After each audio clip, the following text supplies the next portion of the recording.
Well, there it is. Lothering. Pretty as a painting. Ah, so you have finally decided to rejoin us, have you?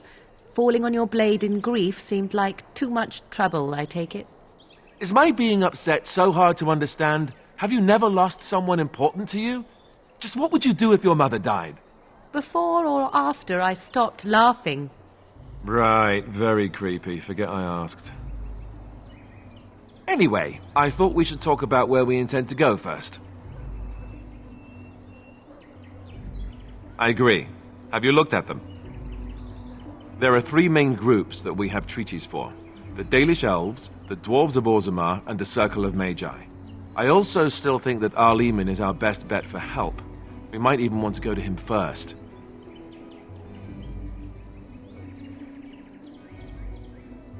Go after your enemy directly. Find this man Loghain and kill him. The rest of this business with the treaties can then be done in safety. Yes, he certainly wouldn't see that coming, and it's not like he has the advantage of an army and experience and... I was asked for my opinion and I gave it. If your wish is to come up with reasons why something cannot be done, we will stand here until the Darkspawn are upon us. Fair enough. Let's head into the village whenever you're ready.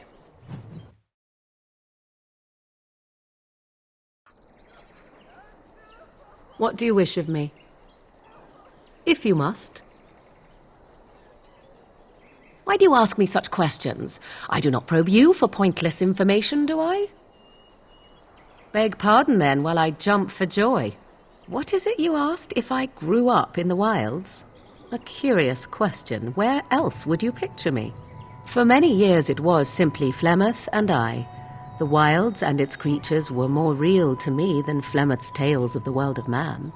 In time, I grew curious. I left the wilds to explore what lay beyond, never for long. Brief forays into a civilized wilderness. For the most part, Flemeth taught me well.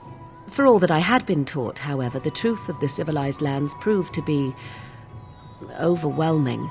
I was unfamiliar with so much. So confident and bold was I, yet there was much that Flemeth could never have prepared me for. Equal parts daring and foolhardy, perhaps. Only once was I accused of being a witch of the wilds, and that by a chastened who happened to be travelling with a merchant caravan. He pointed and gasped and began shouting in his strange language, and most assumed he was casting some curse upon me. I acted the terrified girl, and naturally, he was arrested.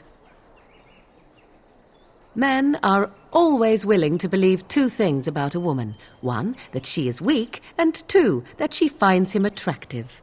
I played the weakling and battered my eyelashes at the captain of the guard. Child's play.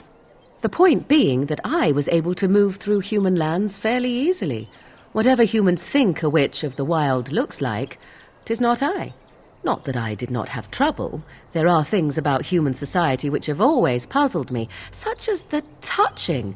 Why all the touching for a simple greeting? Do not speak to me of trivialities. Your culture is not so entirely different. There were many nuances that Flemeth could never tell me of. When to look into another's eyes, how to eat at a table, how to bargain without offending. None of these things I knew. I still do not understand it all, truth be told, but then I gave up long ago any hope of doing so. When I returned to the wilds last, I swore to Flemeth that I had no intention of leaving again. Yes? Let's ignore the entire Darkspawn threat and the presence of a simpleton as your only other Grey Warden ally, then. Not that I lack appreciation for the intent of your comment. Thank you. Well, let's get on with it before the ground opens up and swallows us, yes?